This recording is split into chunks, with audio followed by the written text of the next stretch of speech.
mitad de las vastas y heladas tierras, más allá de lo que muestran los mapas, existía un mundo que no aparecía en los discursos oficiales ni en los periódicos de la Unión Soviética. Los gulags. Allí, entre alambres de púas y torres de vigilancia, hombres y mujeres se reducían a números, a cuerpos congelados y exhaustos, buscando un propósito para seguir adelante. Eran culpables de pequeños y grandes delitos, o simplemente de existir en el lugar equivocado, bajo la mirada de un Estado que veía enemigos incluso en las sombras.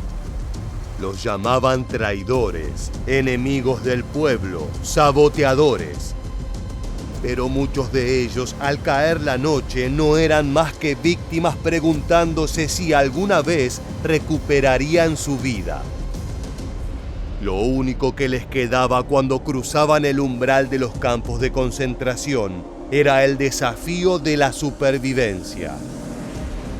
En este nuevo video de Historia Militar, te contaremos todo acerca de estas brutales prisiones soviéticas. Hombres, mujeres y niños. Familias enteras destrozadas. Prepárate para conocer el terror que causaron los gulags de Stalin. The guard hits you, but it doesn't hurt.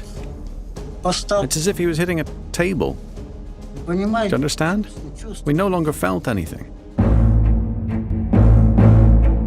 El término Gulag es un acrónimo del ruso para Dirección General de Campos de Trabajo y representaba a una agencia gubernamental soviética que gestionaba el vasto sistema de estos establecimientos en las tierras de la URSS. Si bien la construcción de estos lugares comenzó en 1918, luego de la Revolución de Octubre del año anterior que derrocó al Imperio zarista, la idea de estos campamentos de detención fue tomada justamente de aquel gobierno y su sistema penitenciario.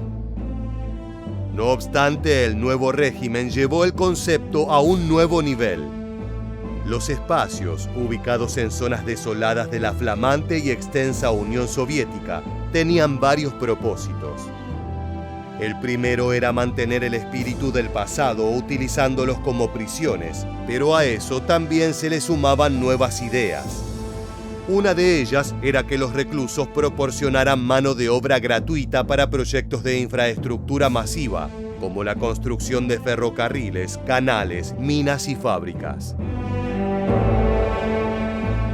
Estas obras eran esenciales para la industrialización de la URSS, un objetivo central del nuevo gobierno. Sin embargo, las condiciones en las que debían trabajar eran deplorables y extremas, lo que daba lugar a otras dos cualidades de los gulags: servir como herramienta para reprimir a los opositores del Partido Comunista y funcionar como medio de control social al inculcar miedo en la población y desalentar cualquier tipo de disidencia. No hay dudas de que todos aquellos objetivos se lograron, ya que las propias víctimas de las atrocidades de los campos solo pueden pensar en aquellos espacios como el mismísimo infierno. Cuando uno ve toda la región de Dolinka, todo ese inmenso territorio no era más que una cárcel. Veíamos aquellos rectángulos de alambradas de espino electrificadas, zonas para hombres, para mujeres. Dolinka es un pueblo creado en 1937. Era por entonces una prisión gigantesca en el medio de la nada, que a la larga conllevó una urbanización a su alrededor. Ubicado en el actual territorio de Kazajistán, en ese país de Asia suelen decir que las personas con rasgos rusos tienen necesariamente vínculos directos con la historia del Gulag. Pero este no fue el único lugar que dejó ese tipo de marcas. En total fueron más de 470 campos de trabajo forzado, situados en los rincones más alejados de la geografía soviética. Desolados y aislados, nunca nadie había vivido allí por una simple razón: era casi imposible subsistir. Estas eran tierras de inviernos perpetuos e insoportables. La comida era escasa, el frío los enloquecía, el abrigo era insuficiente, los cuidados médicos resultaban ínfimos y las labores extenuantes. La experiencia era infernal, inhumana. Millones de vidas quedaron arruinadas para siempre. Los gulags tenían una variedad de reclusos, comenzando por los criminales comunes, personas condenadas por delitos como robo o asesinato. No obstante, existía otra lista de presidiarios menos lógica al pensar en una cárcel.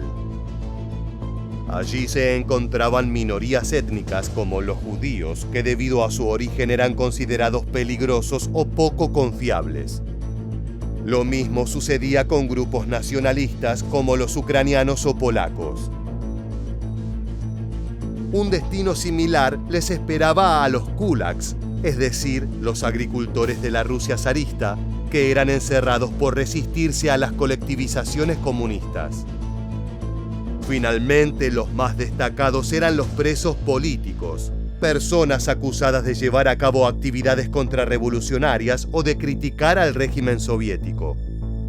En ocasiones, los ciudadanos eran procesados sin prueba alguna. La paranoia estatal los convertía en víctimas del sistema de gulags sin juicio justo. Muchas veces y sin razón alguna, el terror tocaba a la puerta. Sonó el timbre de nuestro apartamento. Mi madre fue a abrir. Entró un enviado del Kremlin, un agente del NKVD. Le dijo a mi padre, Iván Notlov, que le llamaban urgentemente al Kremlin. Mi padre se vistió y salió. Nos dijo, vengo enseguida. Nos dio un beso y se fue. Se fue para siempre.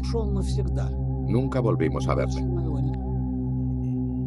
La NKVD fue una de las principales agencias gubernamentales de la Unión Soviética, conocida principalmente por su papel en la represión, la vigilancia y la gestión de los campos de trabajo forzado durante el régimen de Joseph Stalin.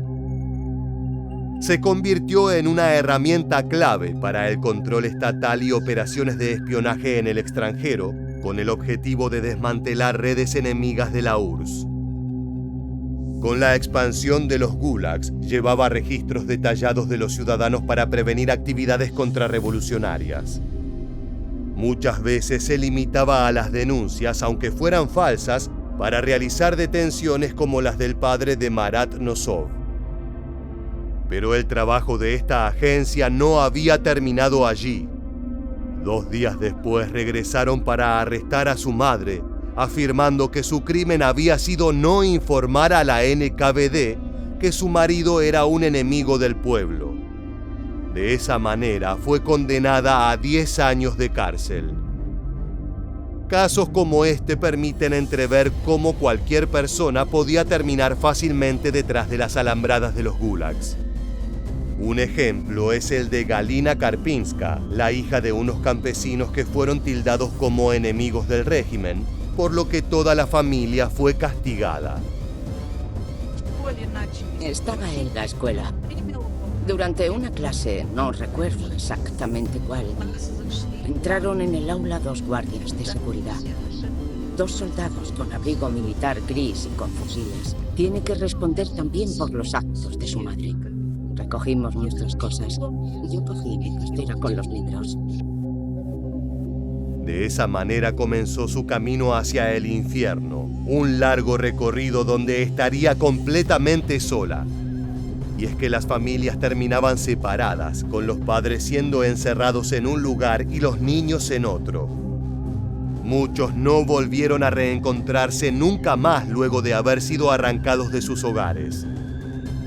The most terrible night was when they took my father. I cried a lot, and I still cry when I think about it. Excuse me.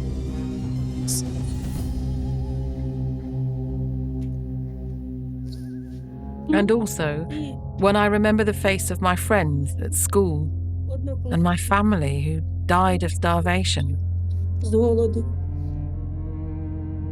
Existen miles de testimonios como este.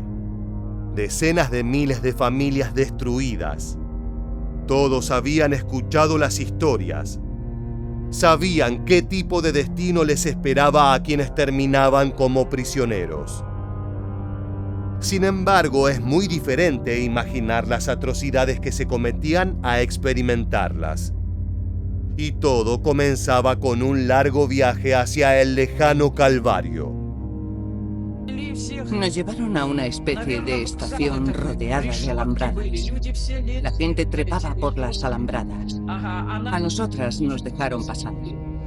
Montamos en aquel tren y partimos. Teníamos que permanecer acostadas en la litera de arriba. Yo no bajaba nunca. No nos lavábamos. Fue terrible. Debido a que los campos se encontraban en lugares remotos del país, el viaje en tren podía durar varios meses. Durante ese tiempo, los detenidos eran sometidos a condiciones terribles. Los vagones no tenían ventanas, solo pequeñas rendijas protegidas con rejas, ya que en realidad estaban preparados para trasladar a animales y no seres humanos. Todo estaba oscuro y el lugar era escaso para los cientos de personas que terminaban hacinadas, obligadas a mantenerse de pie o sentarse en el suelo con apenas espacio para moverse. Asimismo, las raciones de comida eran mínimas, consistiendo generalmente de pan y agua, insuficiente para el prolongado viaje. Por último, debían hacer sus necesidades en cubetas que generaban un ambiente insalubre y un hedor insoportable. Algunos se enfermaban, pero no recibían ningún tipo de atención médica, y quienes no resistían se convertían en cadáveres que eran arrojados en las paradas intermedias. A bordo de estos trenes, los prisioneros comenzaban a descubrir lo que les esperaba. Los guardias de seguridad eran crueles y reforzaban la figura de autoridad del sistema represivo al que habían ingresado. Esa deshumanización en realidad los estaba preparando para lo que venía. El hacinamiento, el hambre, la falta de higiene y el constante temor generaban un estado de estrés y desesperación extrema que se volvería parte de su vida cotidiana. Nos daban muy mal de comer. Yo tenía unas ganas locas de comer. Para mí, un trozo de pan representaba el colmo de mis sueños. Tanto me marcó el pan, que todavía hoy no puedo imaginar una comida sin él. Ya en los gulags, las condiciones para vivir eran extremadamente duras. No solo por la falta de comida que provocaba desnutrición, sino también porque no existían médicos para atender cualquier enfermedad o padecimiento de los prisioneros. Estos estaban abandonados a su suerte, y como si fuera poco, se les exigía hasta el agotamiento. We were building a railway track that was getting further and further away from the camp. And so every day we had to walk further and further to get to the site. We had to walk 10 kilometers to get there, work 10 hours outside to build the railway tracks, and walk 10 kilometers back. We just dropped on our bedstead without even taking our clothes off, exhausted. Este agotamiento, sumado a las condiciones de vida, hicieron que los gulags se caracterizaran por contar con una alta tasa de mortalidad. Sin embargo, no contentas con esto, las autoridades soviéticas crearon nuevos y más salvajes desafíos para los prisioneros. El mayor ejemplo de esto fue la decisión de llevar a cabo un proyecto de explotación de oro en una región inexplorada, Siberia. Se trataba de 2 millones de kilómetros cuadrados donde la humanidad no había llegado por una clara razón. Era un lugar inhabitable.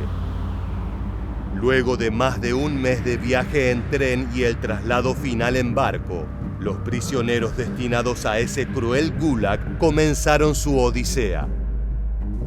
I was forced to dig by hand. Can you imagine what it means to dig by hand? or when it's minus 50. The norm was to dig 10 holes a day, and each had to be 60 or 70 centimeters deep, at least. That was in a permafrost area, frozen land. It was awful. Durante la década de 1930, el envío masivo de prisioneros a campos de trabajo forzado se convirtió en una parte esencial de la economía soviética. Eran los gulags los encargados de sostener los proyectos más ambiciosos de la nación y llevarlos a cabo, todo sin gastar un centavo. Tenían millones de personas desarrollando diferentes labores en turnos de 14 o 16 horas diarias, a las que no se les pagaba y apenas se alimentaba. Ahora bien, si todo era sufrimiento, ¿cómo hacían para que los detenidos se mantuvieran motivados para sus pesadas tareas? Por un lado, existían pequeñas recompensas. Quien más trabajaba recibía una porción mayor de alimento. Sin embargo, la respuesta es mucho más simple. Se esforzaban para seguir con vida. La bienvenida a los campos solía estar acompañada por una presentación de los guardias que invitaban a los reclusos a olvidarse de todos los derechos que tenían en el exterior, porque allí no existía ninguno. La violencia era extrema y reinaba a cada segundo. El gulag era una selva donde solo el más apto sobrevivía. Cualquiera que incumpliera las reglas sería castigado severamente, ya sea con el confinamiento en celdas diminutas, la reducción de raciones o incluso ejecuciones sumarias. Además, en el caso de las mujeres se sumaba otro tipo de abusos. Los hombres se portaban bien con nosotras, pero los comandantes, los que trabajaban para la administración, nos miraban. Los perros les llamábamos. Se apoderaban de las mujeres. Cuando veían una joven, se la comían. Si una joven rechazaba sus proposiciones, la encerraban. Abusaban de ella 11 personas y la 12ª tenía sífilis. Una de nuestras jóvenes sufrió aquello. No sabía que estaba embarazada. Perdía trozos de carne. Esta mujer llamada Pavlina también fue víctima de ese castigo. No tuvo más opción que ceder. Si se llegaba a negar, buscarían la manera de dejarla inválida, sacándole los ojos o alguna otra atrocidad como esa. Tras los abusos quedó embarazada y conoció otra realidad de los campos. Los niños nacidos entre las alambradas y las condiciones en las que llegaban al mundo. Los pocos médicos que había en el Gulag solo tenían una misión: ocuparse de la mano de obra y mantenerla trabajando. Nadie se había atrevido a imaginar que alguna mujer podría dar a luz en semejante ambiente carcelario, y menos aún que un recién nacido pudiera sobrevivir allí. Pavlina, como tantas otras, tenía que arreglárselas por su cuenta para el parto. Muchas veces las mujeres embarazadas eran ayudadas por prisioneros que eran médicos o enfermeras. Esa era la única asistencia que encontrarían. Luego llegaría el momento de rogar por sus pequeños. Nosotras estábamos todas en una misma y única sección. Las madres con sus niños. Al principio 20, después 40, después más y más. Primero nos instalaron en una sala común. Más tarde vinieron a buscar a los pequeños. Luchamos para que se quedasen con nosotras. No había nada previsto para instalarlos en otro sitio. Les dijimos: dadnos unas condiciones de verdad, una guardería de verdad, con un personal de verdad, y nosotras mismas os daremos a nuestros hijos e iremos a trabajar. Con mucho esfuerzo consiguieron que las autoridades instalaran una guardería en el Gulag. Una vez montada, los niños fueron separados de sus madres. Estaban en un barracón en la misma zona, pero las mujeres solo podían ver a sus hijos 2 veces al día. Aquellas madres que acababan de dar a luz no tenían derecho a ningún privilegio. Tenían que retomar el trabajo a las 4 de la mañana. Este lugar donde dejar a los pequeños era el único beneficio que obtendrían. Muchos de los niños no lograban sobrevivir a las condiciones extremas de los campos. Otros fueron enviados a orfanatos estatales donde se borraba todo el rastro de su pasado, el vínculo con sus padres y su origen. En algunos casos hasta se les cambiaba el apellido y la fecha de nacimiento. Luego eran criados con una doctrina de devoción al régimen soviético, el mismo gobierno que creó un infierno para sus críticos y enemigos, a quienes intentaban convencer de que eran una aberración para el pueblo. Este era el tipo de mensaje que les daban. Listen up. You're but a louse on the body of our nation, a parasite. We're isolating you from the wrath of the people. If I let you go now, people would tear you to pieces, as befits an enemy of the people that you are. There'd be nothing left of you. You can thank us for protecting you. Esto eran los gulags. Su auge fue mientras Joseph Stalin estuvo en el poder y comenzaron a desaparecer cuando él murió en 1953. Ese año se dio el comienzo del fin para los campos de detención que empezaron a ser desmantelados como parte del cambio de era. En aquel momento, más de 2,5 millones de personas aún eran prisioneras y se encontraban en condiciones inhumanas. Pero para ese entonces, el total de ciudadanos que habían pasado por los más de 400 campamentos era de unos 18 millones. El oscuro sistema transitó por varios episodios de la historia de la Unión Soviética, como la Gran Purga, cuando el propio Stalin envió a funcionarios del gobierno a los gulags acusándolos de traidores. O también la Segunda Guerra Mundial, cuando prisioneros fueron liberados para luchar contra la invasión nazi. Sin embargo, quizás debido a la existencia de atrocidades como el Holocausto, nunca llegaron a tener la atención del mundo como los crímenes cometidos por el Tercer Reich.